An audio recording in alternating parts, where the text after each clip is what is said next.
My name is Tom Brown, and I call myself an apple detective.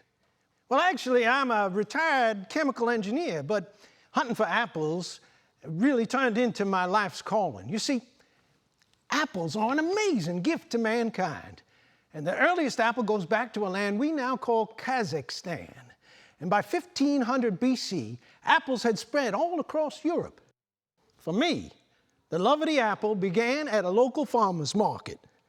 See, there was an orchardist there, Maurice Marshall, and he was displaying this bunch of very odd-looking apples. Called them heritage apples. And I thought, what's a heritage apple? I had no idea, but I was curious. And it turns out that any apple cultivated before 1930 is referred to as a heritage apple. Maurice also had a tray of sliced apples for sampling. Best apples I ever tasted, and I was hooked.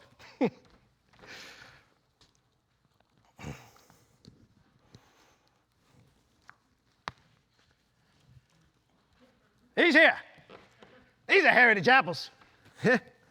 I got a bit of Buckingham, see an Arkansas black, and a Billy Sparks sweetening, and oh heck, there used to be thousands of varieties of apples, but not anymore.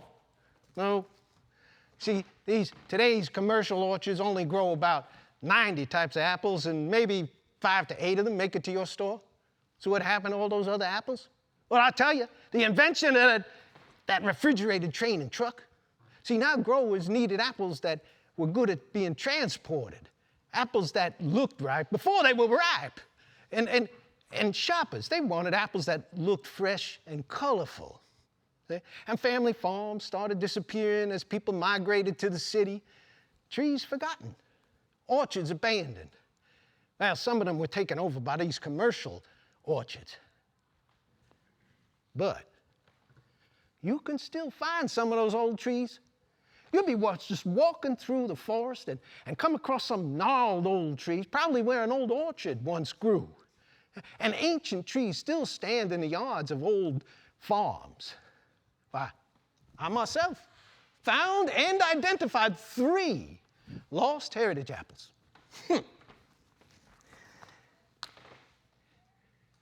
When Maurice told me that he had found 3 heritage apples, well, that stayed with me.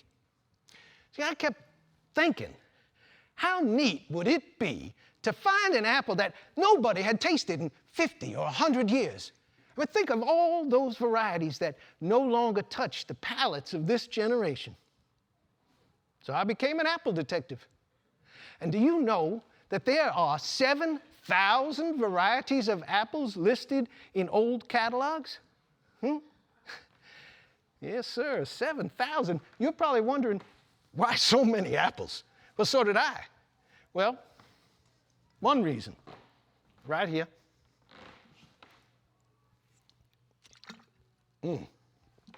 Water. You see, in old days, before the technology for digging wells was developed, water wasn't always safe to drink. So like in Europe, fermented beverages were the alternative. Right? But importing European wine, too expensive.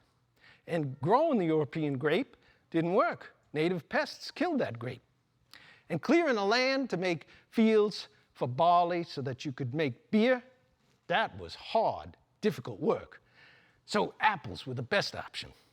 See, cider and hard cider is what people drank. And by the mid-1700s, just about every farm up and down the East Coast had an apple orchard. Now, another reason for all the different varieties is pollination. See, a bee will flit from one variety of tree over to another variety of tree and cross-pollinate, meaning that you can take the seed, plant it, grows into a tree, but the apple that comes from that tree might not taste like the apple it came from. Family farm. That's another reason for lots of different apples.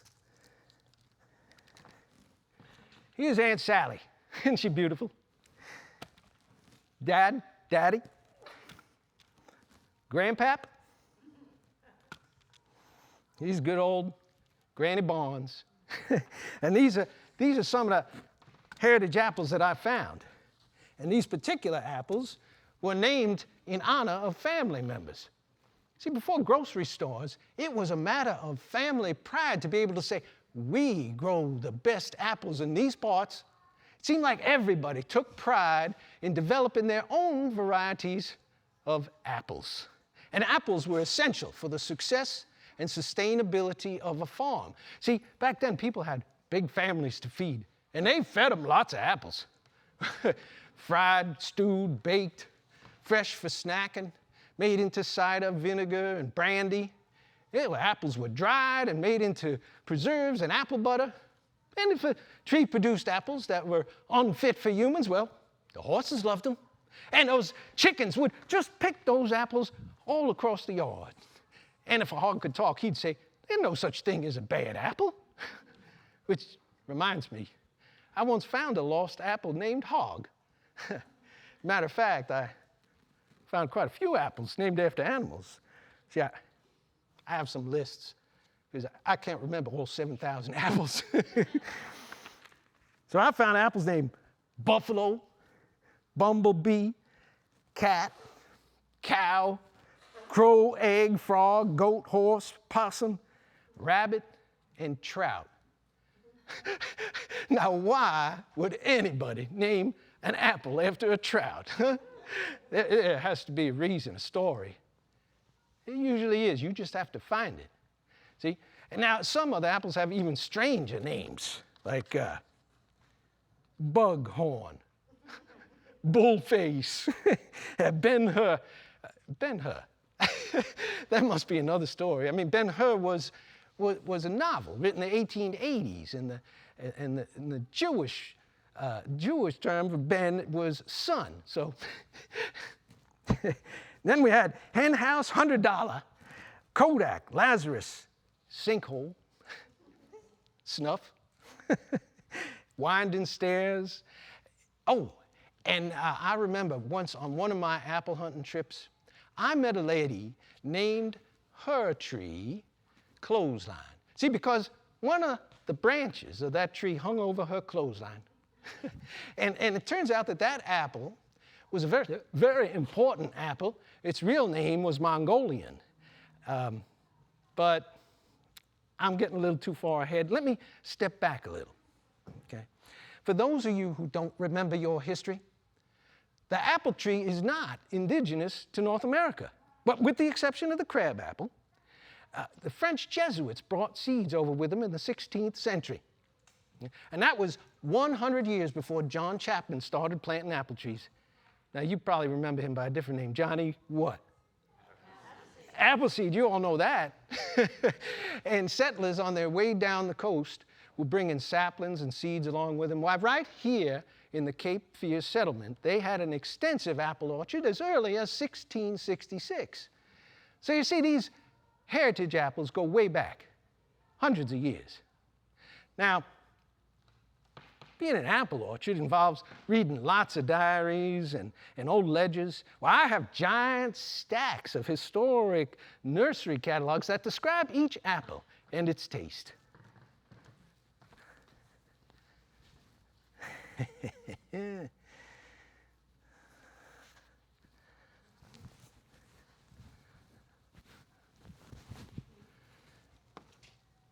Hold on a second. If Tom is an apple detective, well, then I'm his Watson. What's that old homily? Behind every successful man is his wife. Well, that's me, Mary Kay. Well, that husband of mine, he has been retired for over 20 years, but you wouldn't know it. I mean, he would go drive 4 hours just to look at some old tree. Do you know how many miles he's put on his car? 300,000. And do you know how many miles he's put on my car? 300,000. And both cars are old. In his office, he has hundreds of old Apple catalogs stacked right up to the ceiling. And out there in the yard, he has a small orchard of heirloom trees, all lost and rare apples, varieties that he has found.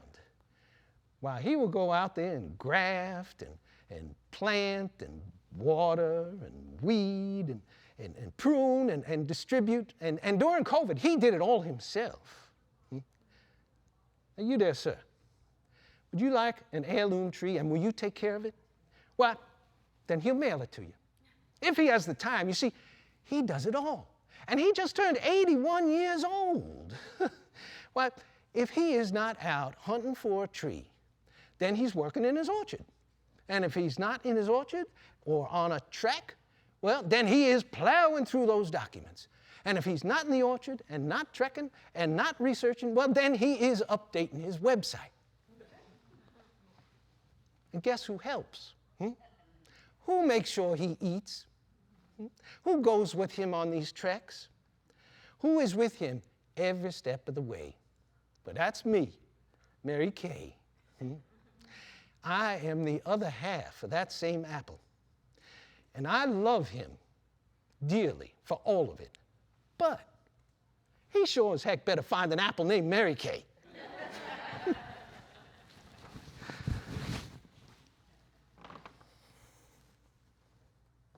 An apple named Mary Kay. Now that would be nice, huh? Well, so far I have found Amy, Ann, Annette, Betty, Brandy, Gloria, Liddy. Oh, I think that's my favorite name. Well, except for Mary Kay. That's my favorite name. Anyway, there's more names on this list. But the one I don't have on the list is Peggy. That's the one I wanted to find. That is a 200-year-old lost apple. So I went looking for it. Took me all the way to Somerville, West Virginia. I spent about 5 hours going up and down those country roads, stopping to look at old trees, talked to a lot of nice people, and followed up leads to old orchards. Never did find that tree, but I did find the story.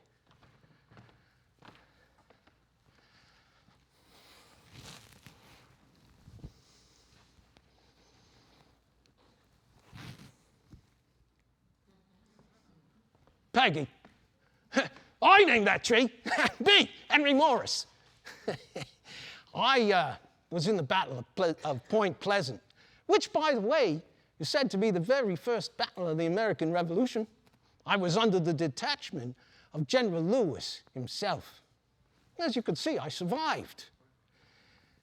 After the war, well, several years after the war, I returned to the wilderness with 2 other families. That was a brutal place. But, listen, I wrote this, me. The bleating of the deer, the owling of the wolf, the screaming of the panther, the gobbling of the turkey, the incursion of the bear when I wanted a fat hog to feast upon, the occasional visit of the red man, induced me to take practical lessons in the science of gunnery. 1791. I was off hunting, and my dogs found me. Their bristles up. I hurried home, told my wife I suspected trouble. If it was Indians, they'd attack at night, and it was late afternoon, milking time. We had no fences, so the cows would have to be driven up. We needed to make ready. So I put my rifle aside and went down to the spring to fetch water. I sent my little Peggy and her baby sister Betsy to drive up the cows.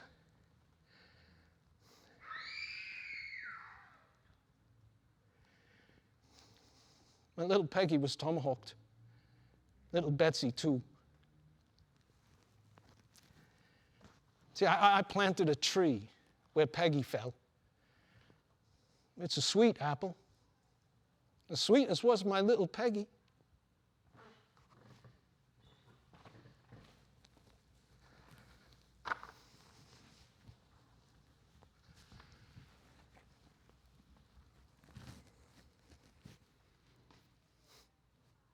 Amazing. How many apples are named after food? Usually because of the size or the color or the shape or the taste. Yes, sir. You guessed it. I got apples named after food. I have found apples named banana, bean, buttermilk, cheese, coffee. You could smell it. Corn, custard, dumpling, oats, pear, pineapple, plum, pumpkin. Now that's a big apple. And the pumpkin sweet. Now that apple reminds me of the Brushy Mountain apple growers. See, that's a low mountain area in parts of Wilkes and Alexander counties, locally referred to as the Brushies. And today they have a very strong co-op. Before World War II, they had 96 orchards. And before Prohibition, they had legal government brandy.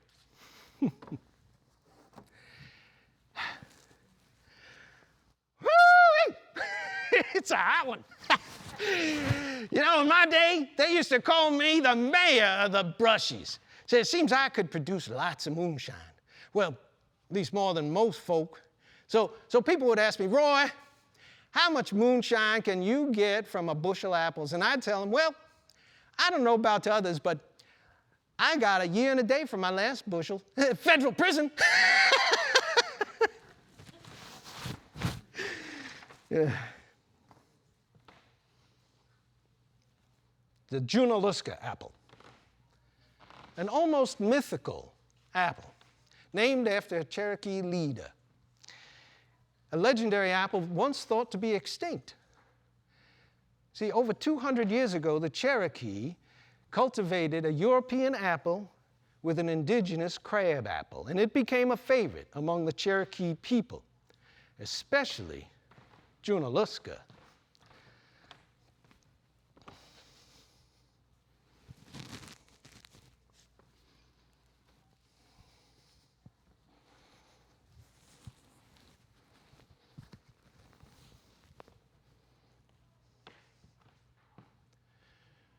Look in your history books. You will read that I served alongside Andrew Jackson. You will see that I saved his life. Later, when I became leader of the Cherokee, I went to Jackson. I asked him to help my people. The government in Washington wanted to move the Cherokee. President Jackson turned his back on me. He told me that he wanted to clear the land of the Cherokee, that without the Cherokee, the land would advance rapidly in population, power, and wealth, that it would strengthen the southwest frontier. Jackson, Uzdi Watali, I say to you that I am sorry that I saved this man. He was no friend to the Cherokee. He sent us west. The Trail of Tears.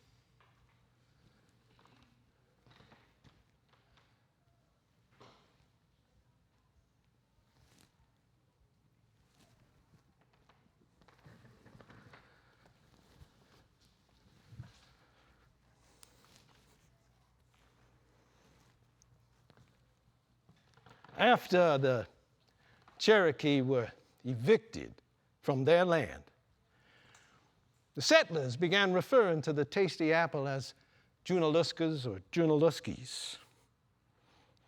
Over time, it became a Southern favorite. It could be found throughout the South. But by 1900, it had disappeared, and no one knows why. But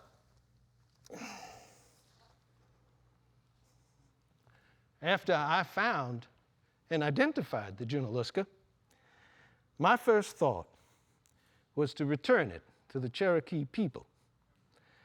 And eventually I was able to donate trees to the Western Band of Cherokee and the Junaluska Memorial gravesite in Robbinsville, North Carolina.